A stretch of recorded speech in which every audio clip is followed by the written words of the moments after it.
Bonjour à tous et bienvenue pour cette nouvelle vidéo. Aujourd'hui je vais enfin vous poster un update lecture parce que oui, je pense que ça fait un petit moment que je l'ai pas fait.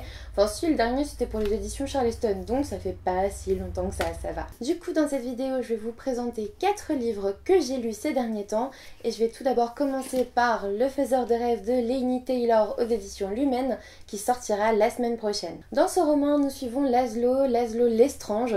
Lestrange est le nom qui est donné aux orphelins en fait du royaume. On est dans de la fantasy, on va découvrir un univers vraiment très sympathique. En fait, comment vous expliquer ça? Ça va être un univers où on commence déjà avec les moines parce que Laszlo va être recueilli par des moines, puis il va être amené à devenir bibliothécaire. Et voilà, il va découvrir pas mal de savoir et puis surtout il va être très intrigué par une petite ville très loin, très mystérieuse et dont personne n'est jamais revenu vivant. Cette ville va du jour au lendemain perdre son nom, rien que son nom, dans l'esprit de tous les habitants du monde et on ne retrouvera plus jamais son nom. Et en fait, tout le monde va se mettre à appeler cette ville Désolation sans vraiment savoir pourquoi. En fait, on sait pas trop pourquoi, on a oublié du jour au lendemain que cette ville s'appelait comme elle s'appelait. C'est très étrange quand même. Du coup voilà, on va suivre Laszlo qui est très intrigué par cette ville, qui va se mettre à lire plein de livres très étranges sur des légendes très étranges. Il va même apprendre à parler la langue de cette ville alors qu'il n'y est jamais allé. Et un beau jour, il va avoir la possibilité de se rendre dans cette ville si mystérieuse. Laszlo Lestrange a toujours aimé ce genre d'histoire un peu mystérieuse qui le font totalement rêver. Et comme vous le voyez dans le titre, le rêve va avoir une part très importante dans ce récit. J'ai beaucoup aimé ce roman, je dois vous le dire. Alors petit bémol quand même, je commence au moins par ça. Je pense que ma lecture a été un petit peu gâchée quelque part, pas vraiment parce que j'ai vraiment beaucoup aimé ce roman ou l'histoire, mais en fait elle a été un peu entachée en tout cas de quelque chose. En fait c'est un service presse que j'ai reçu de mon partenariat avec Cultura. Il avait été envoyé comme service presse par les éditions Lumen et en fait on s'aperçoit que par rapport à la version anglaise il manque 140-200 pages quoi. Voilà. Pour qu'à la fin on nous mette découvrir la suite en librairie. Donc en gros on nous envoie un livre comme ça de plus de 400 pages, 410 pages, et on enlève les 150-200 dernières pages pour vous obliger à acheter la suite si ça vous a plu. Et je trouve ça vraiment... Je trouve que c'est vraiment une très mauvaise façon de faire sans... Enfin, je suis désolée, mais... je vais pas à la course au livre gratuit, mais quand on m'envoie un service presse, s'il n'est pas complet, je vois pas l'intérêt d'avoir un service presse, clairement. C'est dit. Du coup, pour lire la fin, parce que clairement, j'étais vraiment bien dans l'histoire, j'avais très envie de savoir la suite, et bien je me suis fait plaisir et je me suis acheté la version hardback, donc Strange the Dreamer de Laini Taylor. Cette fois-ci c'est aux éditions Little Brown, donc c'est la version en anglais. Donc j'ai une version française pas complète, mais une version anglaise absolument topissime, donc c'est pas si mal en fait. J'ai adoré la fin en anglais, c'était vraiment génial. En plus, j'ai vraiment préféré la vraie plume de Laini Taylor parce que là-dedans la traduction est bien faite, il n'y a pas vraiment de soucis, il n'y a pas de soucis majeurs, mais c'est pas pareil, vraiment c'est pas pareil. Je trouve que Laini Taylor en anglais, elle a une façon de dire les choses, une façon de décrire les choses qui est assez différente, qui met dans une ambiance aussi assez différente, et du coup si vous pouvez lire en anglais, clairement je vous recommanderais plutôt la version originelle. En plus vous voyez la couverture brille, elle est magnifique, enfin je préfère vraiment la version anglaise pour le coup. D'habitude Lumen je trouve qu'ils font un travail de ouf sur les couvertures, mais là à choisir entre les deux, n'hésitez pas à me dire en commentaire quelle version vous préférez, quelle couverture vous préférez entre la VO et la VF, parce que vous verrez les papillons ont une importance capitale dans cette histoire, et là je trouve qu'il est pas si bien représenté que ça, même si je pense qu'il y a vraiment de l'idée quand même. Je pense qu'il y a quand même de l'idée dans la VF, mais au niveau beauté, voilà, mon cœur balance vers la VO. Ce roman est plein de mystères. En tout cas, ce que je peux vous dire, c'est que le rythme n'est pas vraiment soutenu. On ne bondit pas de révélation en révélation, on ne va pas de surprise en surprise. Il y a des temps un peu morts où on vous raconte quelques trucs qui, ne sont pas forcément indispensables. Voilà, il y a des moments où c'est pas très rythmé quand même, mais l'histoire est telle que vous avez envie de savoir la suite de toute façon. Je dis pas qu'il y a des longueurs, je dis juste qu'il y a des moments où vous voudriez avancer plus vite. Et ça se fait pas. Je dirais plutôt ça comme ça. Maintenant, j'ai vraiment adoré le personnage de Laszlo Lestrange, mais aussi le personnage en fait qu'on vous inclut dès le prologue. Dans le prologue, en fait, vous avez la notion qu'une jeune fille à la peau bleue tombe du ciel. Voilà, c'est tout ce que je dirais. Il me semble d'ailleurs que c'est noté dans le résumé. Oui voilà, c'est noté dans le résumé, donc je peux vous dire qu'il y a une fille bleue qui tombe du ciel. Et voilà, j'adore les personnages de ce roman, qu'ils soient principaux ou secondaires. J'ai vraiment adoré vivre à leur côté, suivre leurs aventures, les découvrir petit à petit parce que voilà, il y a pas mal de mystères qui sont levés aussi. Sur la fin, on a de grosses révélations. Malheureusement, personnellement, je les avais vues venir pour le coup. Ça m'a pas vraiment surprise en fait la fin. Je m'attendais à peu près tout ce qui s'est passé. Sur la fin, j'ai pas du tout été surprise. Ça c'est dommage, mais en même temps, ça a été quand même une très bonne lecture pour moi. L'univers est riche. Vous avez envie d'en savoir davantage sur la ville de Désolation et vous n'êtes pas déçus. Parce que voilà, ce que vous dit le résumé, c'est que Laszlo va en apprendre davantage sur cette ville. Et voilà, ça fait pas la moitié du roman. Hein. Enfin, vous allez en apprendre beaucoup plus sur cette ville assez rapidement finalement. Et j'ai bien aimé comment tout se met en place. J'ai adoré la plume en VO de Laini Taylor. Et voilà, je ne peux que vous recommander ce livre parce que clairement il m'a tenu en haleine pendant plus d'une semaine vu que j'ai été obligée de lire la fin en anglais. J'ai mis un petit peu plus de temps pour le lire, mais c'était trop bien. Vraiment, je regrette pas du tout de l'avoir quasiment en double en fait. Je suis très contente d'avoir la version VO dans ma pile à lire parce que je la trouve magnifique et parce que c'est tellement bien écrit que vraiment, voilà, j'ai vraiment adoré. Après, je vous vends la version VO parce que j'ai eu un aperçu des deux, mais j'ai été totalement happée par la version VF, il faut le dire. La version de chez Lumen m'a totalement happée dans le récit et si ça n'avait pas été le cas, je n'aurais pas acheté la VO. C'est juste que voilà, je trouve que la plume originale me plaît davantage. C'est tout. Maintenant, au niveau traduction, il n'y a aucun problème, ça se lit tout seul. Ça se lit d'ailleurs très très vite, hein, beaucoup trop vite d'ailleurs la version française.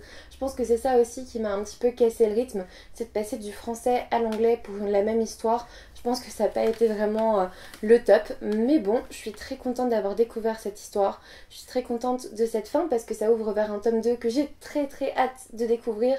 Parce que voilà, les personnages m'ont plu, l'univers m'a plu, la ville m'a plu et surtout le secret qui pèse sur la ville, c'est le cas de le dire d'ailleurs, le secret qui pèse sur la ville, il est énorme et on découvre tout un nouveau pan de l'univers qu'on n'avait pas au début.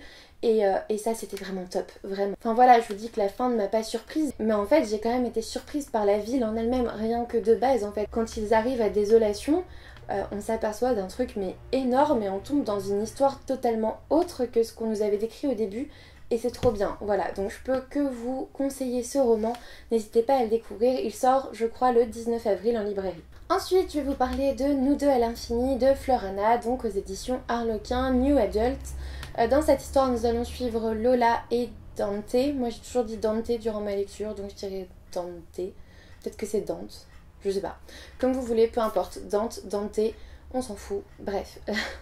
On va suivre Lola qui est amoureuse de Dante depuis toujours. Elle n'aime que lui, elle n'aimera jamais que lui, c'est l'amour de sa vie, elle en est persuadée depuis qu'elle a 15 ans.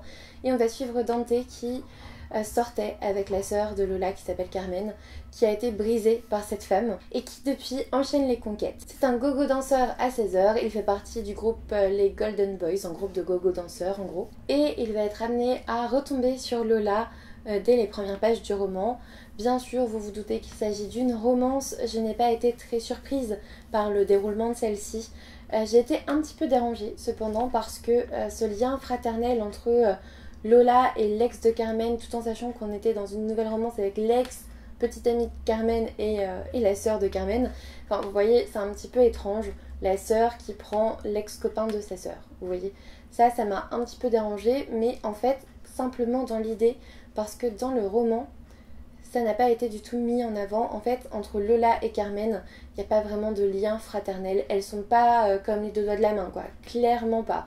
Elles peuvent pas se piffrer. Du coup, c'est passé crème, quoi. Il y a eu beaucoup moins de problèmes avec moi. Si elles avaient été meilleures amies comme ma soeur et moi, ça serait pas passé du tout. Ça aurait pas été possible. Je ne suis toujours pas tombée amoureuse de Dante. C'est un playboy qui pense qu'à lui, qui prend l'excuse qu'il a été brisé par le passé par une vraie pas gentille. J'ai pas envie de dire d'insulte dans cette vidéo quand même, ne soyons pas vulgaires. Mais voilà, il prend l'excuse qu'il a été brisé par le passé par une femme pour les enchaîner et faire n'importe quoi alors qu'il est en train de tomber amoureux de Lola. Il fait quand même n'importe quoi. Enfin, il y a des scènes parfois, on est en train de se dire mais Lola, réveille-toi. Oh, réveille-toi et surtout casse-toi. Alors oui, forcément la fin elle est toute rose et toute mignonne et même l'histoire en elle-même elle est toute douce. J'ai adoré la plume de Fleur Anna qui est douce, qui est pleine d'humour, vraiment c'était génial. Mais Dante ne mérite vraiment pas Lola, enfin on se stoppe hein. Enfin c'est n'importe quoi, quand elle est malade ça l'empêche pas d'aller coucher ailleurs, il n'y a pas de problème hein. Donc voilà, il y a juste le personnage principal masculin qui m'a profondément agacée et à qui j'aurais bien mis une paire de claques. Sinon, pour contrebalancer tout ça, j'ai adoré Lola, je l'ai trouvée toute douce, toute mignonne. Elle essaye de tout faire pour séduire Dante et pour le coup, on ne peut que louer ses efforts en fait. La pauvre, depuis ses 15 ans, elle est amoureuse du même mec, elle est un peu comme prisonnière de cet amour. Et pour le coup, on a quand même envie que ça marche pour elle parce qu'elle s'est quand même donné du mal quoi. Après voilà, comme je disais, la plume elle est légère, elle est drôle, elle est bien, c'est tout doux, c'est une romance vraiment sympathique. J'ai passé un très bon moment de lecture. Je l'avais commencé en lecture commune avec Maude de la chaîne Délivre une fille et Elodie de la chaîne Elliot et des livres. Alors on l'a pas du tout lu sur le week-end en fait. Enfin Maude si, Elodie l'avait déjà un peu lu et moi pas du tout. Donc voilà, enfin on l'a pas vraiment fait en lecture commune, mais on l'avait commencé comme ça, dans cette optique. J'ai globalement bien aimé cette histoire, c'était une agréable lecture et si le sujet vous intéresse, si vous aimez la romance, n'hésitez pas, allez-y, foncez, c'est certainement fait pour vous. Ensuite, j'ai reçu en service presse des éditions Déliées, qui sont les petites sœurs des éditions addictives, Nos rendez-vous manqués d'Elsa Cara, donc aux éditions Déliées. C'est un roman que j'ai vraiment adoré. C'est assez compliqué parce que je pensais pas autant l'aimer en fait ce roman. On va suivre Laetitia qui a toujours très bien organisé sa vie, qui l'a d'ailleurs toujours très bien réussi, qui est coach un peu de relaxation, vous voyez, coach bien-être, je vais dire ça comme ça, et qui a même réussi jusqu'à son divorce. C'est pour vous dire à quel point elle est organisée. Sauf qu'évidemment, patatras, toute sa vie est bouleversée lorsque Maxime réapparaît. Maxime, c'est son amour de vacances d'il y a 15 ans et celui-ci l'avait amèrement déçue. Elle s'était ensuite mariée avec un autre homme, elle a eu une fille et elle avait un peu oublié Maxime. Mais quand elle le voit réapparaître à son travail, ça va un petit peu tout changer dans sa vie et pour le mieux. J'ai vraiment beaucoup aimé suivre l'évolution de Laetitia. Comme vous le voyez, la plume d'Elsa Cara m'a vraiment séduite parce qu'à partir du moment où il y a des petits signets comme ça, ce que j'ai été séduite par la plume, c'est qu'il y a des passages que je voulais vraiment garder. Contrairement à Nous deux à l'infini dont je vous ai parlé juste avant, pour le coup, j'aurais pu tomber amoureuse de Maxime. C'était pas un problème. Il est drôle, il est mignon.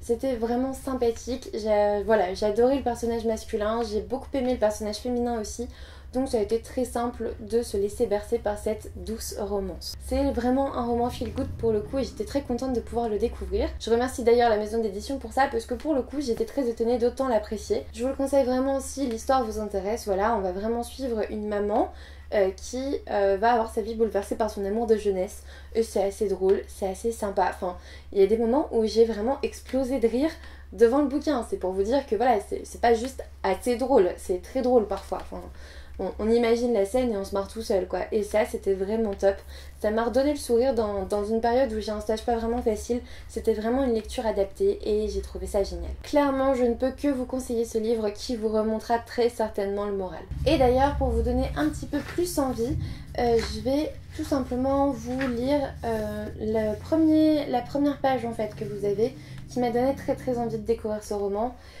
C'est donc: il existe deux grandes catégories d'histoires d'amour, celles que l'on vit, que l'on a vécues et celles que l'on ne vivra jamais.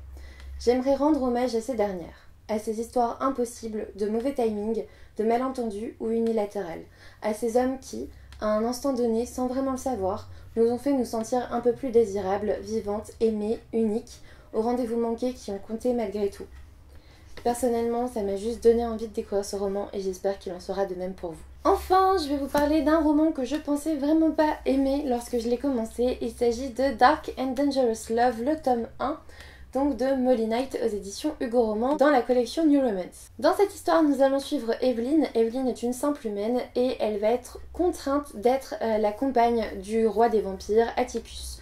Oui, vous l'aurez compris, nous sommes dans un monde où les vampires ont pris le pouvoir en fait, et où du coup on a un roi des vampires et plein de nobles vampires, et les humains sont pas forcément appréciés à part pour le sang qu'ils peuvent leur donner. Certaines familles humaines gardent quand même une certaine puissance, Evelyn en fait partie, Et lors d'un gala, lors d'un bal, elle va se faire remarquer par le roi Atticus et il va la sommer de devenir en fait sa compagne. Il va pas vraiment lui laisser le choix et il va même jusqu'à croire qu'elle aussi, elle veut bien de lui. J'ai bien aimé ce roman, ça a été une bonne lecture, mais je dois vous dire que pourtant il n'est pas exempt de défauts. Pour le coup, il y en a plusieurs. Déjà la traduction, c'était juste pas possible. Je sais pas ce que fait Hugo Roman avec les traductions, mais soit ça va trop vite, soit c'est pas possible, mais enfin, parfois il manque des mots, parfois il y a la même phrase dans le paragraphe juste après. C'était un petit peu compliqué parce que du coup ça rend la lecture très laborieuse quand la traduction est pas bonne. Donc voilà, ça c'était mon gros point noir. Ensuite il y a de nombreux clichés, voilà, c'est le vampire prétentieux, machin, et la petite jeune femme qui arrive, qui est quasiment pleine d'une aura de lumière dont il tombe amoureux. Vous voyez, enfin, rien que ça, t'es en mode ouais, ok, change un peu, quoi. Le disque est un peu rayé. Enfin, voilà, la jeune femme, elle n'irradie pas de lumière alors qu'on est dans le noir et qu'il fait nuit. C'est pas... Enfin voilà, il y a la lune qui donne, c'est simplement ça, voilà. Elle a l'air d'être très blanche, cette jeune fille, et bah voilà, c'est juste ça, c'est le reflet de la lune, hein. Enfin bref, il y a des choses comme ça, et puis voilà, avec la traduction, c'était pas vraiment génial. En gros, ça donnait... Atticus pensa qu'il n'avait pas ressenti cela depuis bien longtemps, genre 3 fois sur la même page.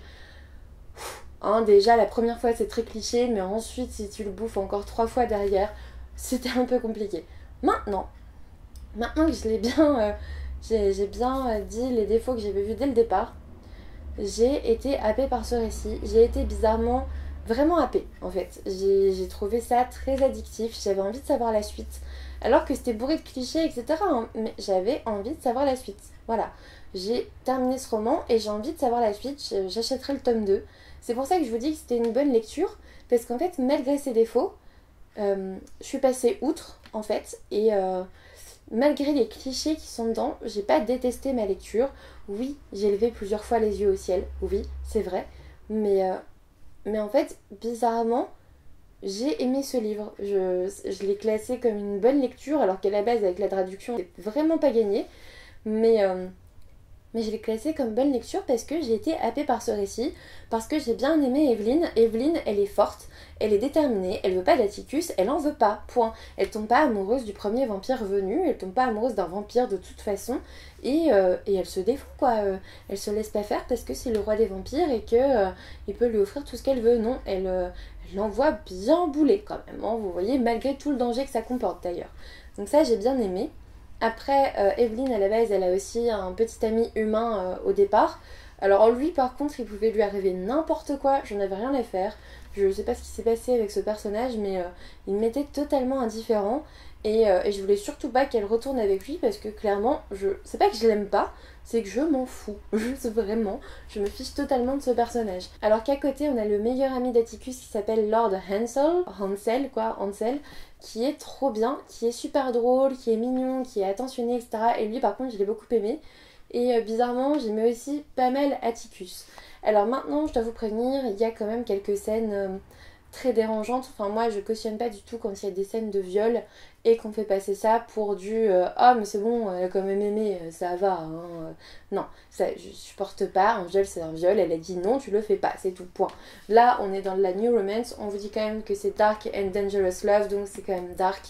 Donc voilà, vous étiez un petit peu prévenu quand même que ça allait pas être joli. Je pense qu'en fait, ce qui m'a vraiment fait aimer ce roman, c'est tout simplement les personnages auxquels je me suis vraiment attachée. J'ai adoré la force et la détermination d'Evelyn, j'ai adoré la faiblesse et les fêlures d'Atticus, derrière son côté ténébreux et méchant et vilain vampire, et j'ai adoré la bienveillance et l'humour de Lord Hansel. J'ai adoré l'univers et toutes les explications autour de l'univers qui ont pu être données, parce que voilà, dans la plupart des romances, c'est pas du tout développé, et je pense que c'est ce côté-là, avec les personnages attachants, qui m'a vraiment fait aimer cette lecture et qui m'a happée et qui l'a rendue très addictive en fait. En conclusion, je dirais que je me suis vraiment surprise à l'apprécier et que je vous le recommande si jamais le sujet vous intéresse. Maintenant, si vous avez peur que les clichés ça soit un peu trop, bah écoutez, pour moi ça l'a fait, donc peut-être que pour vous ça le fera aussi. Cette vidéo est maintenant terminée, j'espère qu'elle vous aura plu. Globalement, c'est passé du très bon roman à la bonne lecture, donc du coup on peut dire quand même que j'ai été plutôt gâtée ces dernières semaines. N'hésitez pas à me laisser un commentaire pour me dire si vous avez déjà lu l'un de ces livres, ce que vous en avez pensé, ou si tout simplement je vous ai donné envie de les découvrir. Un petit pouce bleu, vous abonner si ce n'est toujours pas fait, ça me fera toujours plaisir. Et puis moi je vous dis à bientôt pour une nouvelle vidéo.